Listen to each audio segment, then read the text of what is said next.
Hello everyone बच्चों, तो आज हम बात करेंगे हमारे new topic average power, power factor and wattless current का हम डिस्कशन करते हैं। तो देखिए, सबसे पहले हम पढ़ते हैं बच्चों एवरेज पावर क्या होता है।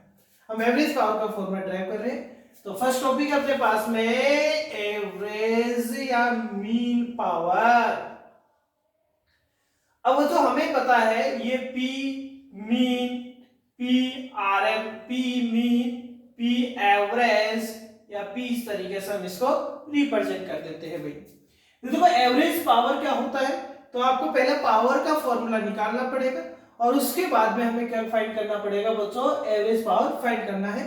तीनों टॉपिक को हम एक साथ ही समझ रहे हैं। तो देखिए, सबसे पहले हम बात करते हैं पावर। तो बच्चों पावर क्या होता है, वोल्टेज इंटू करंट होता है। तो मैं मान लेता हूं कि बच्चों वोल्टेज जो है वो क्या है, V naught sine omega T है।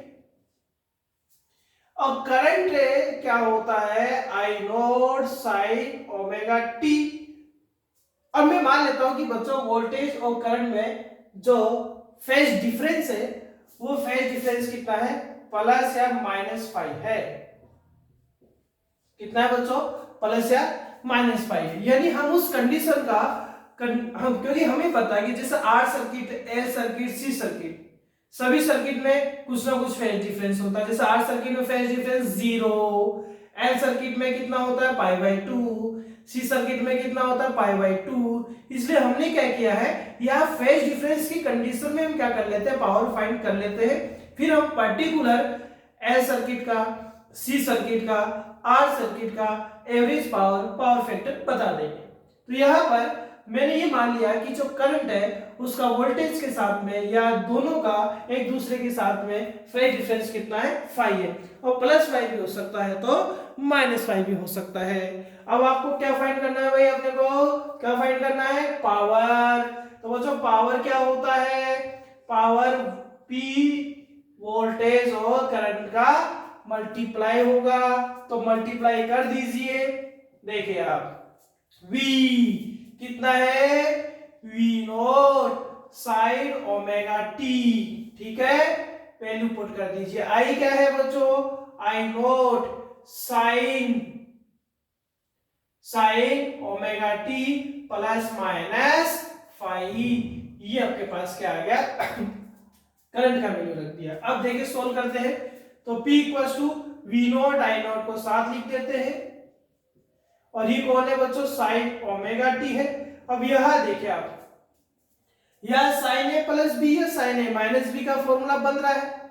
और फॉर्मूला क्या होता है, साइन ए प्लस बी या ए माइनस बी का फॉर्मूला होता है sine A cos B plus minus cos A sine B. ये फॉर्मूले से हम वैल्यू पुट कर देते हैं भैया। यहां तो करें क्या आएगा, साइन ओमेगा टी, साइन ए, बी कौन है 5 है, और कोस 5 प्लस माइनस कोस ए मीन कोस ओमेगा टी, और क्या आ जाएगा बच्चों, साइन बी, और बी कौन है 5 है, तो ये 5 आ गया।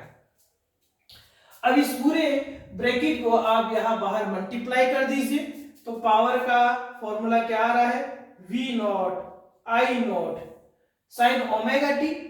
जब साइन ओमेगा टी से मल्टीप्लाई हो जाएगा तो बच्चों साइन स्क्वायर ओमेगा टी बनेगा। और सेपरेट कौन रहा, कोस फाई सेपरेट रहा, प्लस माइनस।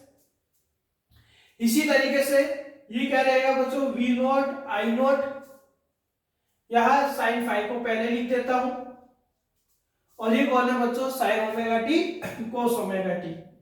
ये साइन ओमेगा टी और ये क्या हो गया बच्चों, कोस ओमेगा टी आ गया। क्लियर है यहां तक। अब हम क्या करते हैं, और सोल्व करते हैं, फिर हम इसका क्या करते हैं, पावर फाइंड करेंगे। तो देखिए यहां क्या आएगा, P इक्वल्स टू क्या आएगा बच्चों, P इक्वल्स टू आएगा V naught I naught sign square omega T cos 5 plus minus, यहां एक फॉर्मूला बन सकता है 2 sin थीटा कोस थीटा का। इसलिए हम क्या कर रहे हैं बच्चों, इस पोर्शन को 2 से ऊपर नीचे मल्टीप्लाई कर देते हैं। तो 2 से ऊपर नीचे मल्टीप्लाई करेंगे तो 2 sin ओमेगा टी, और ये क्या हो जाएगा, कोस ओमेगा टी हो जाएगा। देख सकते हैं आप क्या हो रहा है, वी नॉट आई नॉट 2 से करना है, एक दो ये रहा, एक ही दो ये रहा, तो 2 से ऊपर नीचे जैसे मल्टीप्लाई किया तो एक फॉर्मूला बन चुका है 2 sin थीटा cos थीटा। और 2 sin थीटा cos थीटा का जो फॉर्मूला होता है वो क्या होता है बच्चों, 2 sin थीटा होता है। तो पावर यहां से क्या आ जाएगा, पावर आ जाएगा v नॉट आई नॉट, और ये कौन है अपने पास में, sine square omega T cos phi plus minus ये कौन है, v naught I naught upon 2 sine phi, और ये क्या हो जाएगा बच्चों, साइन 2 ओमेगा टी 2 थीटा। अब पावर में दो टर्म्स आपके पास आ रही है, फर्स्ट टर्म और ये सेकंड टर्म, दो टर्म आ गई। हम इस टर्म को मान लेते हैं बच्चों क्या है, P1 है, और इस सेकंड वाली टर्म को मान लेते हैं बच्चों क्या है, P2 है। बच्चों ये P1 जो वाला पार्ट है, ये जो P1 वाला पार्ट होता है, हम इसके या इसे हम वर्किंग पार्ट बोलते हैं, हम इसको वर्किंग पार्ट बोलते हैं। वर्किंग पार्ट इसलिए बोलते हैं क्योंकि इसी पार्ट में ये जो करंट आई नोट का फ्लो हो रहा है तब पावर P1 आता है, यानी इस पार्ट के कारण आपको करंट के फ्लो के कारण पावर प्राप्त होता है, इस पार्ट में करंट के फ्लो के कारण आपको पावर प्राप्त नहीं होता है। पावर प्राप्त नहीं होता तो ऐसी करंट को हम अभी बताएंगे वाटलेस करंट भी हम बोलेंगे। तो यह इसको P1 को बच्चों हम वर्किंग पार्ट बोलते हैं और इसको वर्कलेस पार्ट बोलते हैं, सेकंड वाले को बच्चों हम वर्कलेस पार्ट बोलते हैं। ऐसा क्यों कहते हैं, अभी इनका एवरेज फाइंड करने समय पता चल जाएगा। तो बच्चों अब हम इसका क्या फाइंड करते हैं, एवरेज फाइंड करते हैं। तो नोट करना चाहते तो आप फटाफट से नोट कर लीजिए भाई। चलो ठीक है, हो गया नोट। अब हटाते हैं इसको भाई। बच्चों अब हम इसका पावर का एवरेज फाइंड करते हैं। सबसे पहले बच्चों, क्योंकि एवरेज क्या होगा बच्चों, P का एवरेज क्या होगा, P का एवरेज होगा P1 का एवरेज प्लस माइनस P2 का एवरेज, ठीक है। इन दोनों का एवरेज अपने पास एवरेज रहेगा। तो हम क्या करते हैं, इस P1 वाले पार्ट को जिसको हम वर्किंग पार्ट बोल रहे हैं उसका एवरेज हम सेपरेटली फाइंड कर लेते हैं, और ये जो वर्कलेस पार्ट है इसका हम एवरेज क्या कर लेते हैं, सेपरेटली फाइंड कर लेते हैं। देखो P1 का एवरेज फाइंड करते हैं। P1 कौन है बच्चों, V नॉट आई नॉट, और एवरेज किसका फाइंड होगा बच्चों, साइन स्क्वायर ओमेगा टी का होगा। तो ये एवरेज फाइंड होगा साइन स्क्वायर ओमेगा टी का, और क्या आ जाएगा, कोस फाई। और हम बार बार बता चुके, पहले भी यूज आया अपने पास में, साइन स्क्वायर ओमेगा टी का एवरेज यानी इस वाले पोर्शन का एवरेज क्या होता है, हाफ 1/2। तो P1 का एवरेज क्या आएगा, V नॉट आई नॉट, इसका वैल्यू बच्चों 1/2 एंड क्या आ गया, कोस फाई। सो P1 का मीन क्या आएगा, V naught I naught upon 2, और क्या आ जाएगा, कोस फाई। ये कोस फाई क्या है बच्चों, अच्छा ये फाई क्या है, ये फाई फेज डिफरेंस है भाई। किसमें फेज डिफरेंस है, ये वोल्टेज और करंट में फेज डिफरेंस है। किसमें फेज डिफरेंस है बताया, मैंने लिखा था, समझा है आपको भाई कि ये फाई फेज डिफरेंस है। और ये फेज डिफरेंस किसका है, V नोट और I नोट का है। किसका है, यानी करंट और वोल्टेज का है। करंट और वोल्टेज में फेज डिफरेंस है, और करंट और वोल्टेज में फेज डिफरेंस का जो कोस आता है, क्या आता है बच्चों, जो कोस आता है, जो कोस फाई आता है, इस कोस फाई को हम क्या बोलते हैं, पावर फैक्टर बोलते हैं बच्चों। क्या बोलते हैं इसको, पावर फैक्टर बोलते हैं।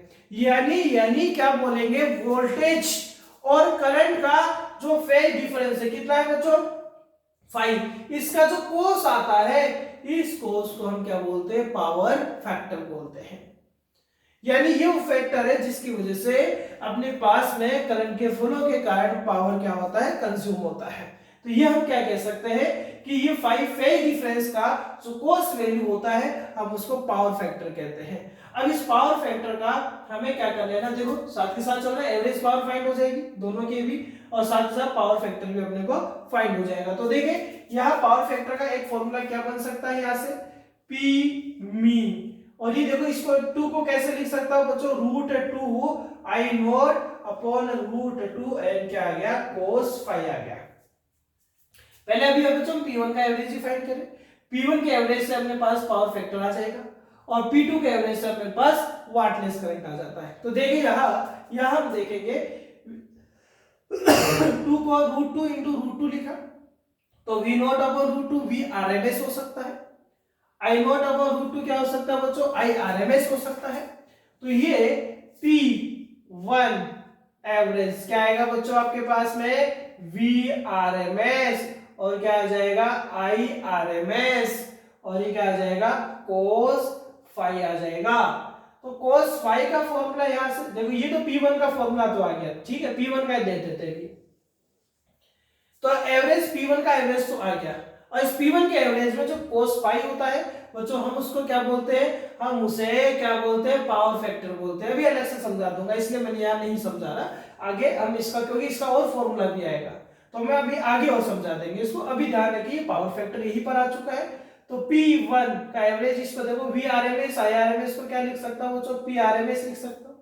P RMS का और वैल्यू क्या होता है, ये P RMS को बच्चों हम P वर्चुअल भी बोलते हैं, इसको बच्चों हम क्या बोलते हैं, इसे हम इफेक्टिव पावर भी बोलेंगे।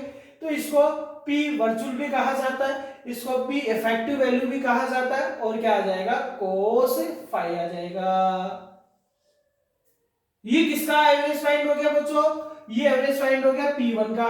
आपको टोटल एवरेज फाइंड करना है तो आपको किसका एवरेज फाइंड करना पड़ेगा, P2 का एवरेज ही फाइंड करना पड़ेगा। तो ये रहा P2 आपके पास में।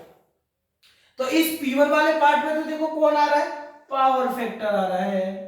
यही पावर फैक्टर की वजह से आपके पास क्या होता है, करंट अपने पास पावर प्रोड्यूस करता है या पावर का लॉस होता है। अब यहां हम यहां बात करें सेकंड पार्ट के एवरेज की, तो देखते हैं सेकंड पार्ट का एवरेज क्या होता है। तो देखिए बच्चों P2 का एवरेज, P2 का एवरेज, P2 कौन है अपने पास, बोरा कौन है बच्चों, V naught I naught sine phi, इसको अलग लिख देता हूं, अपॉन 2 डिवाइडेड बाय 2, और एवरेज किसका फाइंड करेंगे, साइन 2 ओमेगा टी का। और इस साइन 2 ओमेगा टी का एवरेज कितना होता है बच्चों, 0 बता रखा भाई, साइन 2 ओमेगा टी का एवरेज 0। तो P2 का एवरेज कितना आ गया, 0। तो यहां हम क्या बात कर रहे हैं, यहां क्या पता चल रहा है कि इस पावर के टर्म में ये वाला जो पार्ट है, ये वाला पार्ट वर्क नहीं कर रहा है, या ऐसे कह सकते हैं कि इस वाले पार्ट से करंट का फ्लो तो हो रहा है, बट यहां पर कोई भी एवरेज पावर नहीं आ रहा, कोई पावर यहां कंज्यूम नहीं हो रही है, कोई भी पावर का यहां लॉस नहीं हो रहा है, एनर्जी लॉस नहीं हो रहा है। इसका मीन क्या हुआ, इसका मीन हुआ कि इसमें जो ये करंट का कंपोनेंट आ रहा है, कौन सा कंपोनेंट बच्चों, आई नॉट साइन फाई, ये वो कंपोनेंट है, ये करंट का वो कंपोनेंट है जिसकी वजह से या जिसके फ्लो के कारण करंट नहीं आता, सॉरी पावर नहीं आता है। यानी ये वो करंट है जिसका फ्लो तो हो रहा है बट यहां से पावर कंज्यूम नहीं हो रहा। तो देखो क्या नाम है, वोल्टलेस। वोट किसका यूनिट, पावर का, पावरलेस, यानी ऐसा करंट जिसके थ्रू आपको पावर प्राप्त नहीं होता है, उस करंट को हम क्या बोलेंगे बच्चों, वाटलेस करंट बोलेंगे। और वाटलेस करंट एक कंपोनेंट की फॉर्म में होता है, तो ये आई नॉट साइन फाई जो होता है बच्चों वो वाटलेस करंट होता है। आगे मैं और डिस्कस करने वाला हूं, लेकिन हमें इस एवरेज पावर में दोनों वैल्यू अपने पास फाइंड हो जाते हैं। तो ये क्या होता है अपने पास में, वाटलेस करंट होता है। ठीक है, तो यहाँ इक्वेशन नंबर 3 आ गया, सॉरी 4 आ गया। अब क्या करें हम, इस थर्ड से इस 4 से सेकंड में वैल्यू पुट करेंगे तो पावर क्या आ जाएगा आपके पास में, P RMS cos phi, P RMS cos phi आ जाएगा, और ये 0। तो ये एवरेज पावर आपके पास में, ये एवरेज पावर का फॉर्मूला है। यानी एवरेज पावर जो होता है वो RMS और पावर फैक्टर का क्या आता है, मल्टीप्लाई अपने पास आता है। क्लियर है भाई बच्चों अपने पास में। अब हम फाइंड करते हैं, अब हम बताते हैं किसके बारे में, पावर फैक्टर के बारे में। तो नेक्स्ट टॉपिक है बच्चों अपने पास पावर फैक्टर। तो देखिए बच्चों पावर फैक्टर, अभी हमने पढ़ा पावर फैक्टर एक फॉर्मूला क्या था, P mean equals to P virtual या V P RMS and cos phi। तो एक फॉर्मूला तो क्या हो जाएगा, cos phi equals to P का मीन एंड P वर्चुअल या RMS वैल्यू। ये क्या होता है अपने पास बच्चों, पावर फैक्टर होता है। यानी पावर फैक्टर क्या होता है, एवरेज पावर और आरएमएस जो पावर आता है उन दोनों का क्या होता है अपने पास में रेशियो होता है, और इसे हम cos फाई से रिप्रेजेंट करते हैं। फाई क्या है यार, फाई क्या है बच्चों, फेज डिफरेंस है। और ये फेज डिफरेंस किसका है भाई, ये फेज डिफरेंस अपने पास किस में है, बिटवीन वोल्टेज एंड करंट। जो अल्टरनेटिंग वोल्टेज है और अल्टरनेटिव जो करंट है उसका फेज डिफरेंस है। अब बच्चों हम कुछ स्पेशल सर्किट, अभी एक फॉर्मूला ये है, अब कुछ स्पेशल सर्किट का, पहले तो हम दूसरा फॉर्मूला बाद में करेंगे, पहले हम स्पेशल सर्किट का पावर फैक्टर फाइंड कर रहे हैं। जैसे बच्चों फॉर आर सर्किट का पावर फैक्टर फाइंड करें, प्योर आर सर्किट का जिसमें ओनली रेसिस्टेंस ही कनेक्ट था, तो रेसिस्टेंस में आप ये देखें बच्चों की जो फेज डिफरेंस होता है आर सर्किट में, फेज डिफरेंस कितना होता है, 0 डिग्री होता है। यदि ये 0 डिग्री रहेगा तो बच्चों cos फाई यानी कितना होगा, 0 डिग्री, और ये आएगा P mean upon P RMS, और cos 0 क्या होता है बच्चों, 1 होता है। यानी आर सर्किट का पावर फैक्टर बच्चों कैसा प्राप्त होता है, हमें मैक्सिमम प्राप्त होता है, और इस कंडीशन पर P एवरेज P RMS के भी क्या आ जाता है, इक्वल आ जाता है। इसका मीन हुआ कि इसमें मैक्सिमम जो एनर्जी लॉस होता है, मैक्सिमम जो पावर लॉस होता है वो किस में होता है बच्चों, आर सर्किट में होता है। यानी जिसका पावर फैक्टर ज्यादा है उसका मीन हुआ कि बच्चों वहां पावर लॉस भी क्या होगा, ज्यादा होगा। तो सबसे ज्यादा पावर का लॉस किस में होता है बच्चों, आर सर्किट में होता है। एनर्जी लॉस, एनर्जी का जो रेट है उसका जो लॉस है सबसे ज्यादा किस में होता है, आर सर्किट में होता है। सेकेंड यदि हम बात करें बच्चों तो L and C circuit, pure L circuit और प्योर सी सर्किट में दोनों को साथ ले रहा हूं, क्योंकि दोनों में जो फेज डिफरेंस होता है बच्चों वो कितने का होता है, π/2 का होता है, π/2 का होता है। इसलिए यहां पर फेज डिफरेंस π/2 होने के कारण पावर फैक्टर cos π/2 कितना होगा, 0। यानी एल और सी सर्किट में कोई भी पावर लॉस नहीं होता है, एवरेज पावर वहां कितना होता है, 0 होता है। देख सकते हैं यदि ये 0 तो P एवरेज कितना रहेगा बच्चों, 0 रहेगा। और P एवरेज 0 होता है किसमें, एल सर्किट में, सी सर्किट में। ये बच्चों मैं एल सर्किट की और सी सर्किट की क्लास में समझा भी चुका हूं।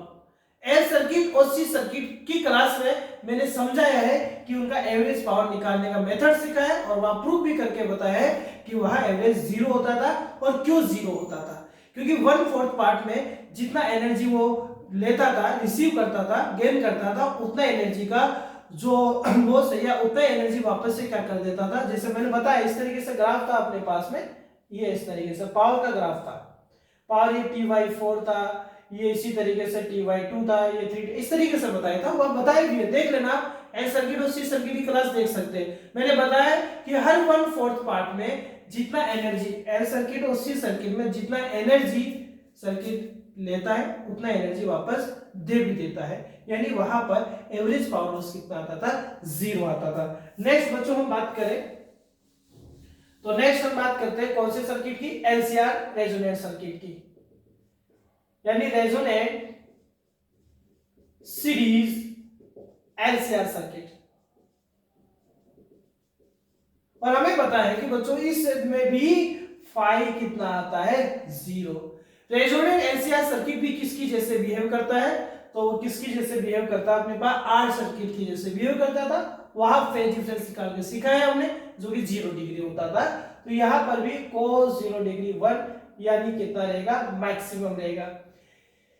यानी एलसीआर सीरीज रेजोनेंट सर्किट में भी पावर फैक्टर मैक्सिमम होता है, पावर लॉस मैक्सिमम होता है, एनर्जी लॉस मैक्सिमम होता है, और वो लॉस केवल और केवल किसकी वजह से होता है, आर की वजह से होता है, आर की वजह से होता है, एल और सी की वजह से नहीं होता। क्योंकि एलसीआर में बच्चों एल भी होता है, सी भी होता है, आर भी होता है, और एल और सी की वजह से पावर लॉस नहीं होता है, केवल और केवल किसकी वजह से उसमें पावर लॉस होता है, आर की वजह से पावर लॉस होता है। क्लियर है बच्चों। अब मैं ये वाला पोर्शन यहां से हटा देता हूं ताकि मैं इसका दूसरा फॉर्मूला पावर फैक्टर का यहां बता सकूं। देखिए बच्चों, अब हमें ये फाई है और एलसीआर में एक ग्राफ हमने पढ़ा था बच्चों, इंपीडेंस का ग्राफ पढ़ा था। और वो इंपीडेंस का ग्राफ क्या था, वो इंपीडेंस के ग्राफ को हमने इस तरीके से बनाया था भाई। ये कौन था, ये फाई था, और फाई का मीन यहां वही फेज डिफरेंस है। क्योंकि चलो इंपीडेंस का फॉर्मूला लिख देता हूं। इंपीडेंस क्या आता था बच्चों, Z equals to root R square plus XL minus XC का होल स्क्वायर। और इसको ये तो तब आता था बच्चों जब एक्सएल ग्रेटर देन हो एक्सी के कंपैरिजन में, और एक्सी ग्रेटर देन हो तो फॉर्मूला आता था R square plus XC minus XL का होल स्क्वायर। अब इसको उठा दो, ये लो, ये जेड स्क्वायर आ गया। अब इसको हटा दो, ये जेड स्क्वायर आ गया। तो ये कौन होगा बच्चों, हाइपोटेन्यूस होता था, ये बेस होता था, और ये परपेंडिकुलर होता था। तो पाइथागोरस थ्योरम से हाइपोटेन्यूस का square equals to base square plus आपके पास क्या, परपेंडिकुलर का स्क्वायर। तो यहां हाइपोटेन्यूस कौन होता है, जेड होता है बच्चों। और जेड कौन है आपके पास में, R square plus XL minus XC का होल स्क्वायर। इन दोनों में से कुछ भी हो सकता है भाई। बेस कौन होगा बच्चों, तो बेस रेसिस्टेंस होगा।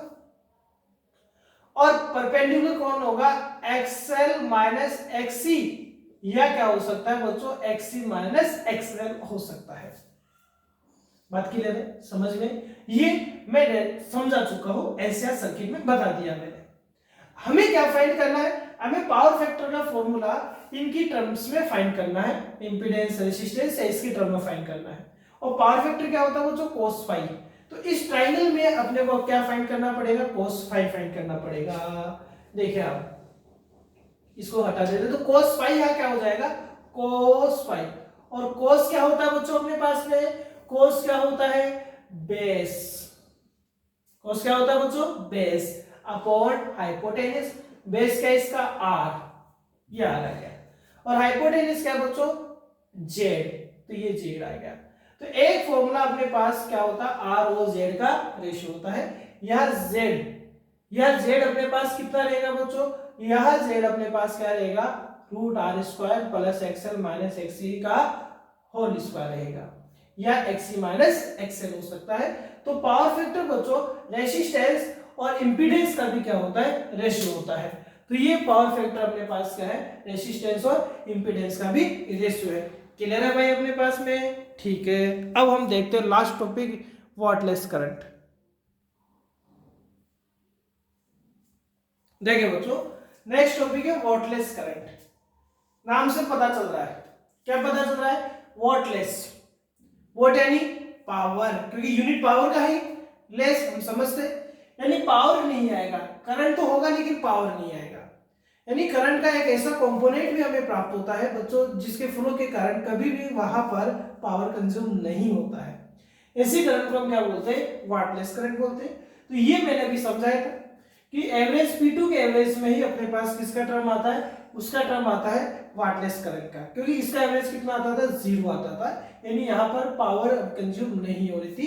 तो ये वाला जो टर्म आपके पास में आई नोट साइन फाई, ये अपने पास क्या होता है, वाटलेस करंट होता है। इसको हम ग्राफिकली रिप्रेजेंट करें तो देखो कैसा है कि बच्चों ये आई नोट है और ये आपके पास क्या है, वी नोट है, और दोनों के मिड में फेज डिफरेंस कितना मान रखा है बच्चों, हमने 5 मान रखा है। यदि 5 मान रखा है तो ये वाला कंपोनेंट, ये जैसे दो कंपोनेंट हम इसके ले लेते हैं, तो ये वाला कंपोनेंट कौन सा कंपोनेंट होगा, क्योंकि आई नोट का कंपोनेंट बताना है, एंगल बन रहा है, तो ये कौन सा कंपोनेंट हो सकता है बच्चों, कोस का कंपोनेंट हो सकता है। और जिसके साथ एंगल नहीं बने, जैसे मान लो इस कंपोनेंट के साथ, करंट के साथ एंगल नहीं बना रहा है, तो ये किसका कंपोनेंट रहेगा बच्चों, साइन फाई का रहेगा। तो ये अपने पास वाटलेस करंट होता है। तो यानी इस cos फाई के अलावा जो दूसरा अपने पास में कंपोनेंट आता है आई नोट साइन फाई, ये वाटलेस करंट होता है। और इस वाटलेस करंट का मतलब ये हुआ कि ये करंट जब जाएगा तो वहां पर पावर जनरेट नहीं करेगा। तो ये बच्चों आज के अपने पास क्या तीनों टॉपिक है। क्लास कैसी लगी आपको, आप मुझे जरूर बताइए, लाइक करें, सब्सक्राइब करें। Thank you.